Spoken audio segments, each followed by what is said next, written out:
their service during Memorial Day. We've gone through this a million times. We'll do it one more time.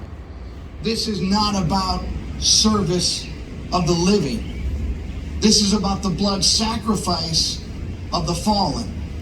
These are about family members who, as we've eloquently heard here, absolutely beautiful sentiments about your brother. But see, we don't just honor the people that we weren't able to bring home by putting their names on crystal and celebrating them one day a year. Let me remind you that this is the weekend we should be eating turkey and gravy and mashed potatoes. This is Thanksgiving. This is the day that we are appreciative and thankful that America can still produce men and women willing to say, me first. I will go at whatever threatens us in Boston, whatever threatens us in Massachusetts. You got to come through me. And 300 members of this Commonwealth said, come through me first. I will stand up. I'll kick down that door. Now, there are folks that want to say that we joined because of a dental plan. We want college money. There's not a student loan in this world that makes you kick down a door with a machine gun in there. Why do we fight? Why did we lose our friends? We don't fight because we hate the enemy. We fight because we love our country. We love our community. We fight because we love.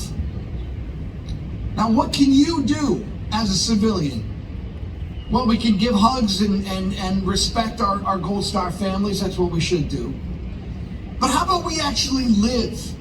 How about we actually live our lives worthy of that sacrifice? A lot of lip service is made on Memorial Day. We put poppies in our pocket. We walk around.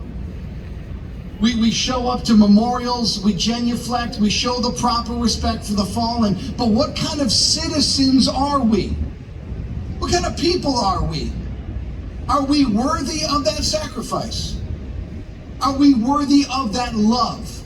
Do we show people dignity and respect because it's good for Facebook likes? Do we treat people with dignity and respect because it appeals to some demographic that's going to vote for us every election season? Do we do it because we want to get promoted and validated in the social media world?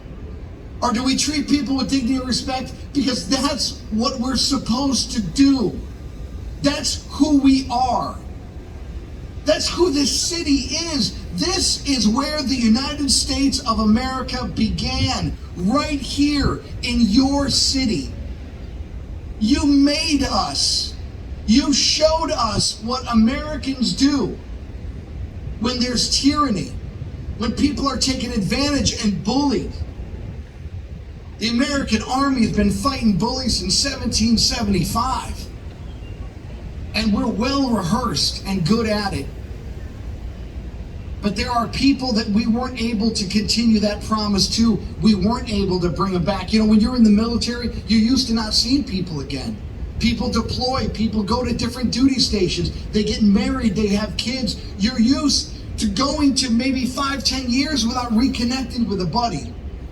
And because of that, a memorial service in a time of combat, that's someone else's boots. It's someone else's helmet. It's someone else's rifle. That's not theirs. There's no body there to say goodbye to. It's not real. There's no closure. But these Gold Star families, that's closure. That's real. It's real every single day. In 1942, when a casualty notification team came into a neighborhood, every mother fell to her knees. That could have been anyone's kid.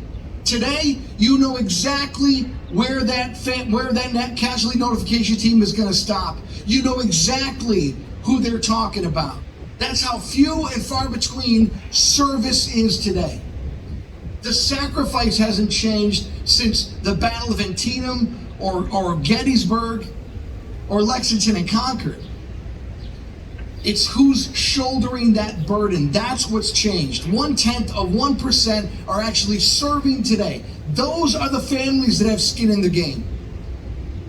So what do? We give it a day. We say thank you. We give hugs. But what kind of people are we? to walk on the streets every day with all this divisiveness, Democrat, Republican, who you love, who you worship, what your skin color is. Everyone's got a tribe.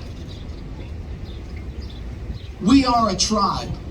As American citizens, we're tribes as American veterans, and our Gold Star families have represented that there is a group amongst us that has done something for our liberty. And if we truly honor and respect the fallen, if we truly honor and love the families that gave us everything, they gave us their boys and their girls, they gave us their babies. Those men and women sacrificed tomorrow for your today. They didn't just die for a college fund or a buddy they drank beers with. They died for you. They sacrificed for you. And if you are going to truly look me in the eyes and not disrespect those 300 names, you will leave this square today with that in your heart. You will conduct yourself as a true American citizen that honors that blood sacrifice. You will treat your neighbors with dignity and respect. You will find ways to solve problems outside of anger and violence. John Adams is a founding father worthy of respect. Sam Adams is a delicious logger. We don't remember Sam, we remember John. That's who we are.